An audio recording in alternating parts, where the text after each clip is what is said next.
With Mr. Caldwell. How do you plan to balance the budget in an uncertain economic environment? Will you continue to maintain furloughs, layoffs, and less services, or would you look at raising taxes and or fees? Okay, so the question is, how would we balance the budget? Heard some comments today that somehow we're out of control. In fact, we're mandated, both our county and our state, to pass a balanced budget every year. And guess what we just did? Working with the council, we passed the budget. It's balanced. And that is the good news. And we did it through a number of ways, including furloughs, which was unfortunate. But as the managing director, I worked with a team of people who worked very hard, starting early this year, to come up with a proposal that worked. And we'll continue to do that going forward. In fact, I just met with Budget and Fiscal Services yesterday, and we're looking now at another deficit of about $140 million. We need to find the funds to bring about that balance. Now, some of the good news is we're actually seeing the economy looking like it's turning around, and I believe we're going to see our transit accommodation tax pick up a bit, and that will help. I think we're going to see real property values stabilize and start to increase, so our real property taxes will come up. But what we need to do is really learn to do more with less.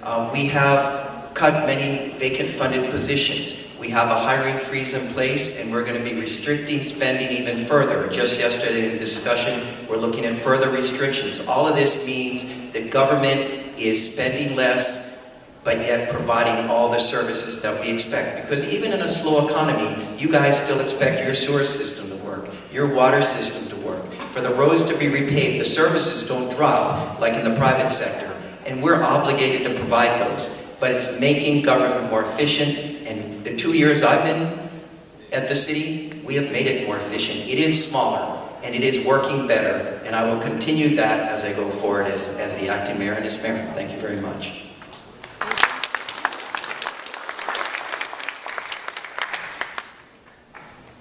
Essentially, the problem is going to be very unpleasant. The solution to the problem is going to be very unpleasant. We've been growing government at an unconscionable rate, and the private sector has been shrinking. Your taxes are getting increases, your fees are getting increases. All of those are things that are happening at the worst possible time. First off, let's start with furloughs. It was a bad idea to start with. It's a horrible idea right now. Do you know what a furlough is when you're in the private sector?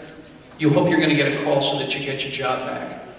You're not getting paid benefits. You're not getting paid the opportunity to have a day off so that you can go work somewhere else. You're sitting on the bench, or you're sitting in your home waiting to get a job, and you're hoping for that call. Here, you get a benefit for being on furlough, for having a 4-day work week. How many people would like to have a 4-day work week every day of the year? And what does it do? It essentially messes up the entire ability to work for 5 solid days. You start thinking, let's see, we've got 21 days of sickness, we've got 21 days of vacation, we've got, how many days is it, 12 or 14 that we get anyway? And oh, by the way, now we can get another furlough day. Hey, let's party! And it's at your expense. That has got to stop right now. There's a 6% raise going for the police department this year, a 6% raise going for the fire department. I don't believe in that. In the department that I'm in, there's about a 6% decrease, because what we do is we take across-the-board pay cuts and we do not furlough. And that's what you need to do. It can be done humanely, but basically you who are in government right now are lucky to have a job. And you should know it, and you should not ask more than other people who are in the private sector are now forced to give. Thank you.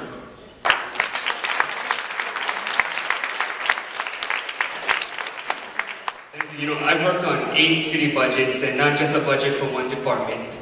And in the last 2 budget cycles, I don't recall one conversation with Mr. Caldwell. The key to ending furloughs is balancing the budget and working with the state. We have to approach the budget deficit with 2 different angles. One, we must cut costs and increase revenues. During my 8 years on the city council, I've always advocated for more transparency and less waste. When I became council chair in 2003, I fought to put council members' expenses online. I took this bold step because I believe transparency encourages the most efficient use of taxpayer money. Government Technology magazine, which covered the transition, explained the importance of transparency in the following way. The more the public knows about its government, the better it will be able to control it. I also spearheaded efforts to raise revenues without raising taxes. and will continue to explore new ways we can do this. I'm not afraid to throw new ideas on the table, despite negative reactions. During my first year on the council, I introduced a bill to allow advertising on city buses. And although the bill died, it was an effort to generate additional revenue without having to raise taxes or fees. I also introduced and passed legislation that now allows the city to lease property to cellular phone companies. The legislation created an entirely new revenue stream by charging fees to place cell phone towers on government property. These two examples illustrate clearly that raising taxes is not the only way to increase revenue or balance the budget. Ending furloughs and balancing the budget requires a multifaceted approach, streamlining city infrastructure and reducing costs, finding new and creative ways to generate revenue, and working with the state, ensuring that taxpayer money is spent efficiently. Thank you.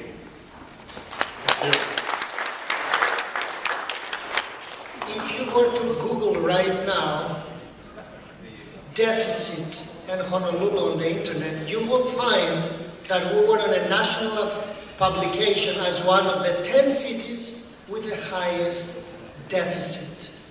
They hid that deficit. They borrowed more bonds and they balanced the budget because it's a forced balancing. But they plugged the puka by floating more bonds. That $150 million magically disappeared within 2 months. The fact is that you have to pay for it. How do you balance a budget? Stop doing projects you cannot afford. I will talk about this in my closing arguments. Wouldn't you believe it? And I have the witnesses here.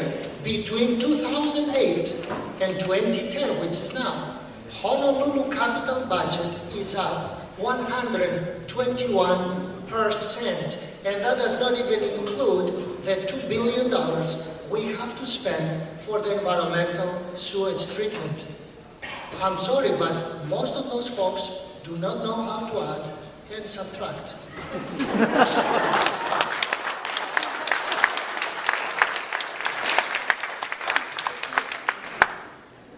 Let me say this from the onset. We know we have financial problems in the city, and we have to be truthful about it. But how do we deal with it is the real question. As I said earlier, I was a budget analyst in the government. I once worked in Senate Ways and Means Committee as a budget analyst back in 1978. And I was a budget analyst out in the private sector also. So I'm familiar with public and private sector. Let me provide you some fundamental information about government budget. In order to balance the budget, the foundation should be based on 4 things. Solid foundation, requirements of laws, whereby we have to spend money according to the federal, state, and city. And also the costs of rules and regulations based on federal, state, and city. They cost money. Then we have to take care of the needs of health and safety. And lastly, what are our basic services? We have to reevaluate what our basic services are. Be honest with you, we ask too much of the public too. We're asking for more services from government whereby it costs you, the taxpayers, more. You wonder why sometimes your property tax and service fees go up. Because sometimes we ask too much of government to do what we can do, quite frankly. Now, each of us, if we were to recycle our own, go to recycling centers, then we spend less.